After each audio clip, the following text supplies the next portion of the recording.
Imagine a world where we can treat diseases just by editing our RNA.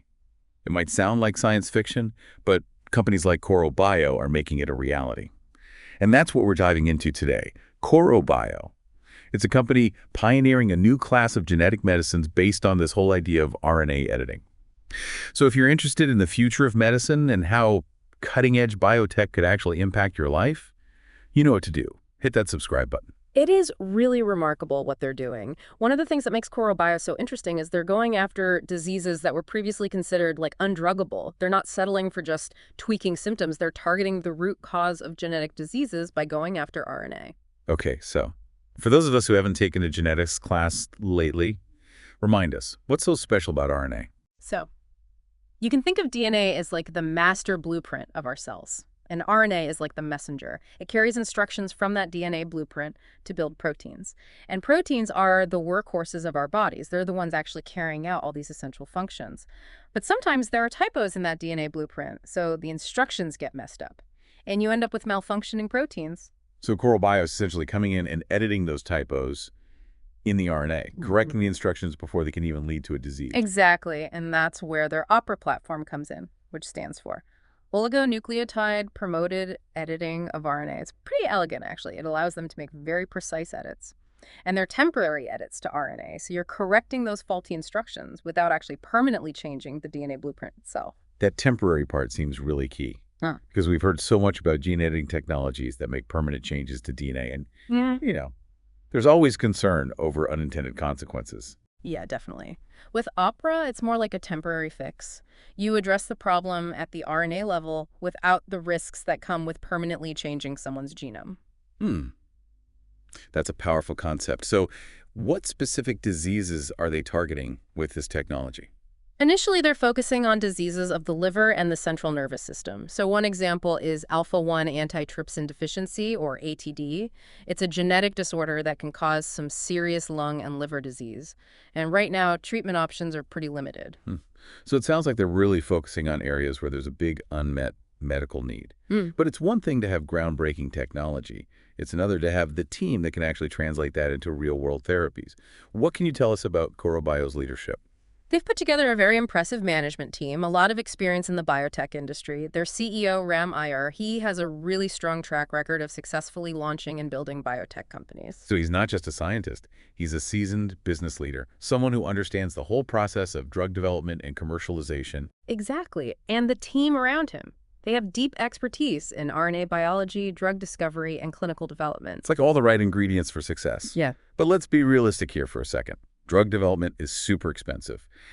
As a clinical stage company, how is Korro Bio's financial health looking? Well, right now, they're not profitable, which is pretty typical for companies at this stage. They're putting a lot of money into research and development, so they are currently operating at a loss. However, they do have a pretty robust cash position. As of September 30, 2024, it was $169.1 million. And projections show that you should fund their operations into the second half of 2026. So they have a decent runway to advance those clinical trials and hopefully get closer to generating some revenue. But, you know, investors always look for signs of confidence. So who's backing them financially? They've attracted some pretty prominent investors, including Atlas Venture, an NEA management company. These are groups that understand the biotech landscape, and they have a history of successful investments. So it's a strong vote of confidence. It sounds like Korro Bio has a solid foundation, groundbreaking technology, a seasoned leadership team, and the financial backing to pursue these ambitious goals. But before we get too far ahead of ourselves, let's take a closer look at what the market thinks about them. We'll be back after a quick break to dive into market sentiment, ownership structure, and a risk assessment. And while you're waiting, don't forget to check out the links to all of our sources for this deep dive in the description below, and let us know in the comments what other stocks you'd like us to analyze. I'm looking forward to getting into that. I always find the market's perspective so interesting. Yeah, me too. It adds a whole other layer to the story. So stick with us. We'll be right back. All right, so let's talk about how the market is viewing Korro Bio. What's the overall sentiment? Are investors bullish on them, bearish, or somewhere in between? I'd say the general view is pretty positive. Analysts have given the stock a strong buy rating. Oh, wow. That's a good sign. Yeah, it definitely points to a lot of confidence in their potential. That's encouraging. But ratings are just one piece of the puzzle. What kind of price targets are analysts setting for KRRO? Are they expecting some serious growth? Well, the average price target right now is sitting at $136.86. Wow, that's a pretty big jump from where it is now. Yeah, it suggests there's a lot of upside potential. So what's driving that optimism? What are analysts so excited about? I think a big part of it is the potential of their RNA editing technology, especially that ability to target those undruggable diseases. It opens up so many possibilities. And I'm guessing the promising early clinical data for KRO 110 is adding to the excitement. Absolutely. That early data has definitely got people talking. But it is worth noting, like a lot of biotech stocks, KRR has seen some volatility. It's partly due to the overall market conditions. Yeah, that makes sense. It's a good reminder that even the most promising companies can be affected by forces outside their control. For sure. You always have to consider the bigger picture. Okay, so let's move on to Korro Bio's ownership structure. Who are the major players holding shares in the company? Well, they have a high level of institutional ownership.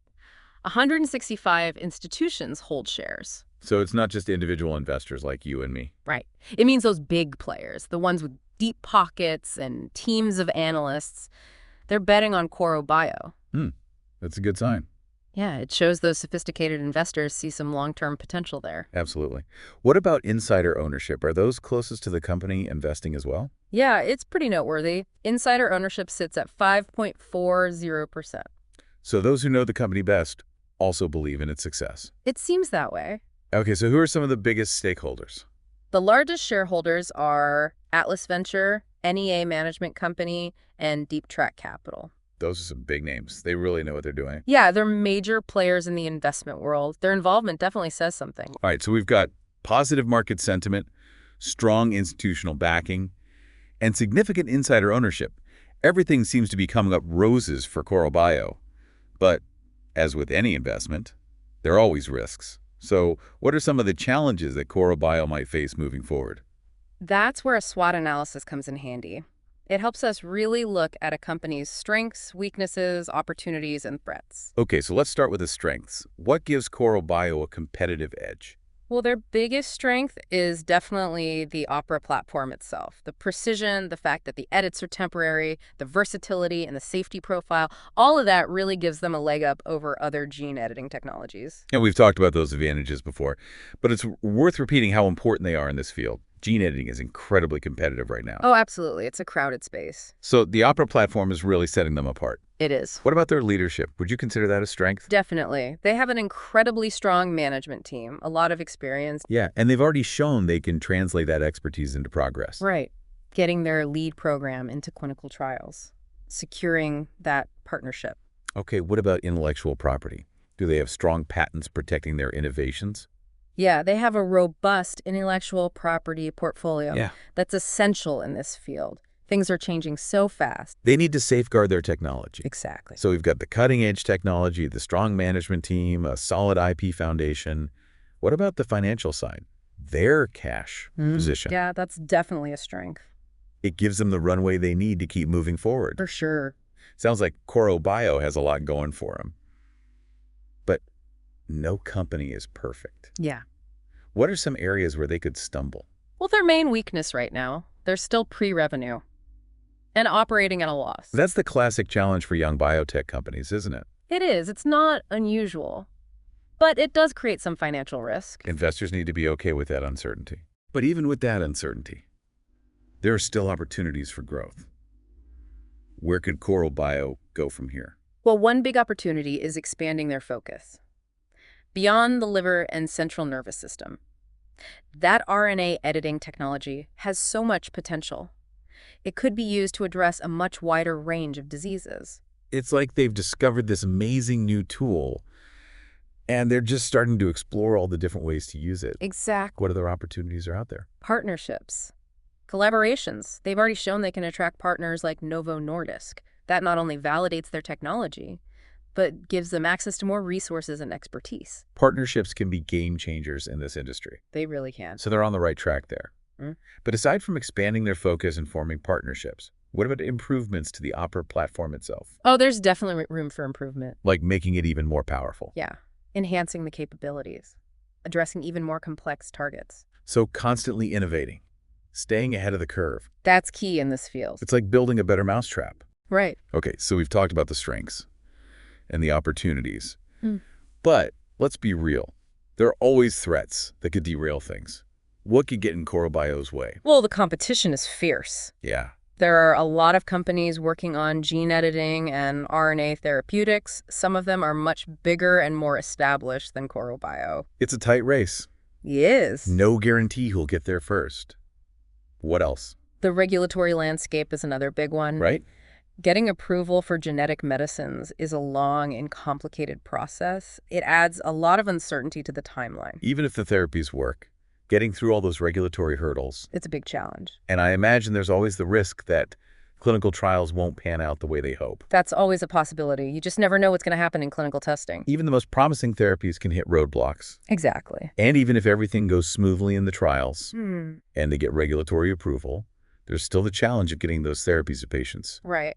Market acceptance and adoption. Convincing healthcare providers and payers that this is worth it. It's a whole other battle. They need a really solid commercialization strategy. They do. Anything else we should be thinking about? Well, one more thing to consider. The ethical concerns and the potential societal implications of RNA editing technology. Oh yeah, that's a big one. It's not specific to Korro Bio, but it's something that could affect the whole field. It's important to have those conversations now. Absolutely.